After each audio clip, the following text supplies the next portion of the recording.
Moi c'est Nicolas, je suis guide de pêche diplômé et je vous propose de m'accompagner au bord de l'eau. J'ai maintenant une bonne trentaine d'années de pêche à la carpe à mon actif. Vraiment un poisson étrange. J'ai trempé mes lignes un peu partout en France et à l'étranger aussi, D'aérodynamique. que ce soit du bord ou en bateau. Et on fort. Au fil du temps, j'ai acquis de l'expérience sur notre poisson favori et j'aimerais vraiment la partager avec vous. Moi c'est Pierre, je suis caméraman. J'ai également pas mal d'années de pêche à la carpe dans les jambes. Et cette année, je vais suivre Nico partout dans ses pêches pour ne vous ramener que les plus belles images. Je vois que vous êtes bien installés. Bienvenue à la pêche avec Nico. Voilà le bébé.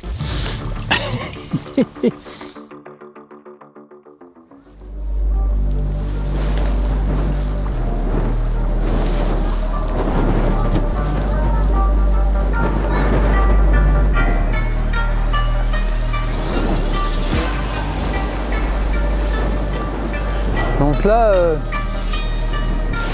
il y a comme qu'il y a un peu de vent.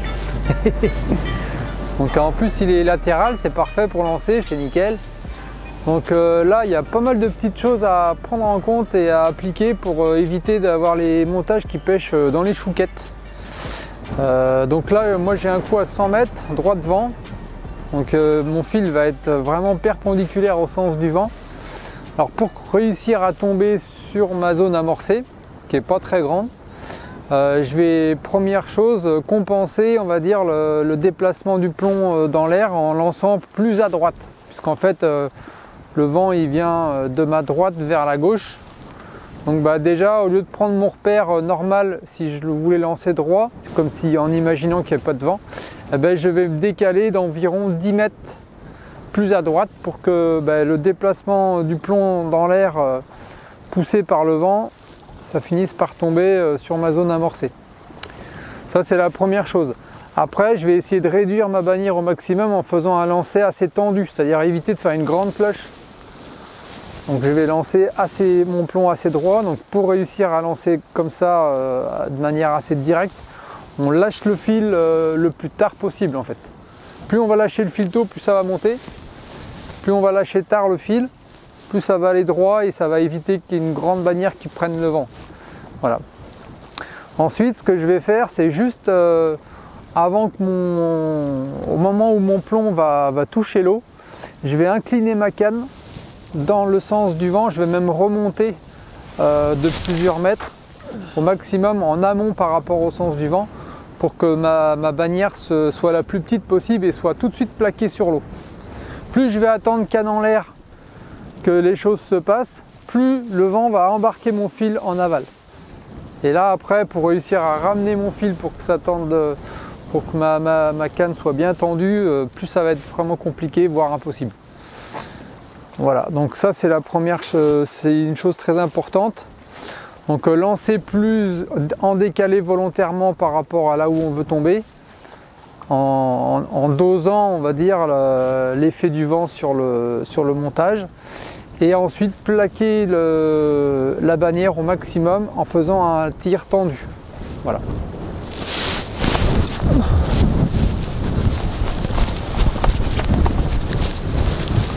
Bon, il y a quelque chose aussi qui est super important pour réussir à rester précis sur son coup quand il y a beaucoup de vent, c'est de clipper en se donnant de la marge. C'est-à-dire, normalement j'ai mis mon petit élastique rose à la distance où il y a mon amorçage.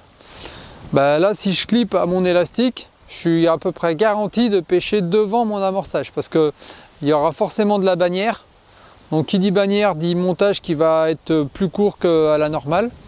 Donc du coup pour compenser la bannière que le vent va faire forcément, j'ai rallongé de 10 mètres mon clip. Donc en fait je ne suis pas clippé à l'élastique, je suis clippé 10 mètres après. Voilà. Donc ça c'est hyper important parce que si vous clippez à votre élastique, quand il y a du vent c'est mort, vous allez pêcher trop court. Voilà.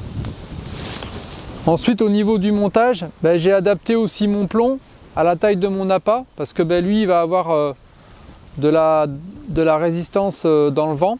Donc forcément il va freiner énormément le lancer.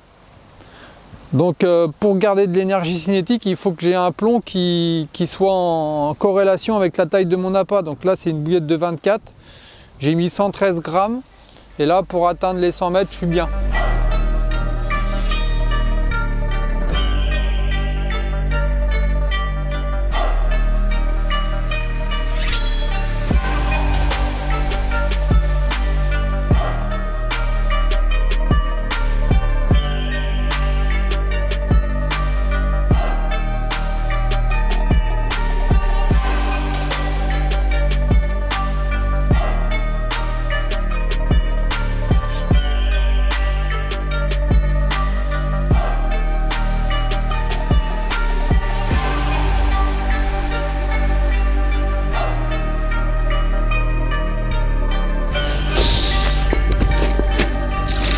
Et voilà.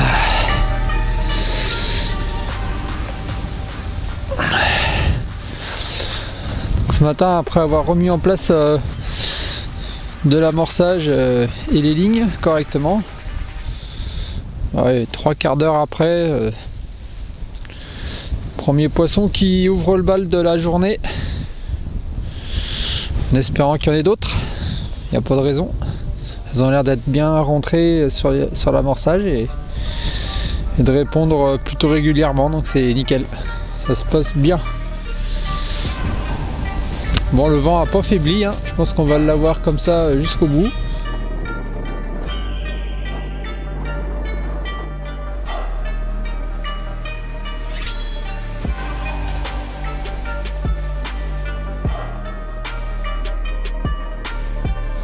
Donc là, la première canne que je vais lancer, c'est celle qui va être la plus en aval par rapport au sens du vent. Comme ça, vu que la bannière va partir sur la gauche, bah, ça va éviter à ce que quand je vais lancer les autres cannes, il y ait d'éventuels croisements, quoi.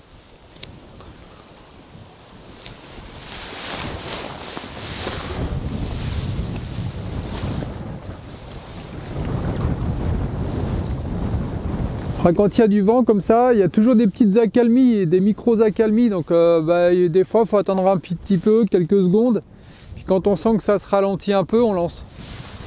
Faut éviter de lancer quand il y a une grosse bourrasque.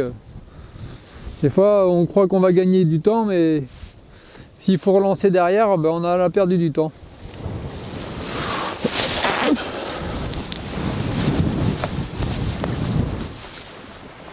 Voilà, donc là je me décale bien. Et je retire ma bannière un maximum à remonter le vent. Voilà. Là, je dois pas être trop mal. Donc là, j'avais clippé 10 mètres après mon petit marqueur de distance de pêche. Et là, on s'aperçoit qu'il est ici. Donc en fait, le fait d'avoir absorbé la bannière, là je suis bien, je suis à la distance voulue, c'est-à-dire à peu près à 2-3 mètres derrière mon amorçage.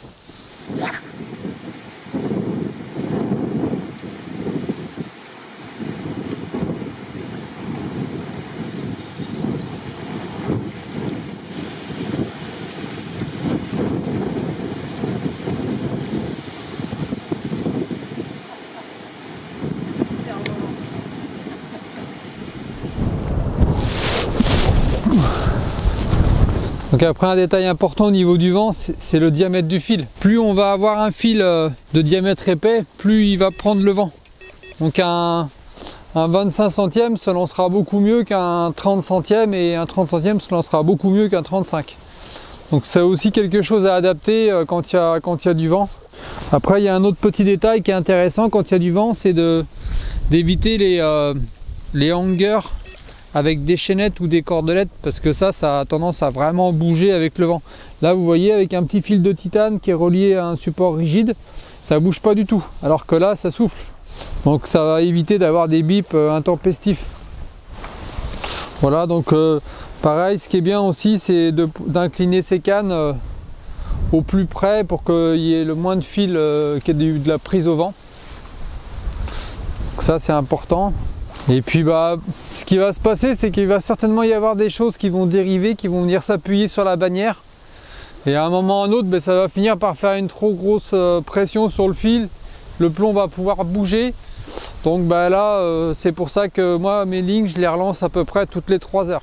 Toutes les 3 heures, les lignes sont repositionnées avec des appâts frais. Comme ça m'évite d'être mangé par les poissons-chats ou alors d'être sorti de la zone de pêche à cause de ma bannière qu'aurait ramassé éventuellement des débris.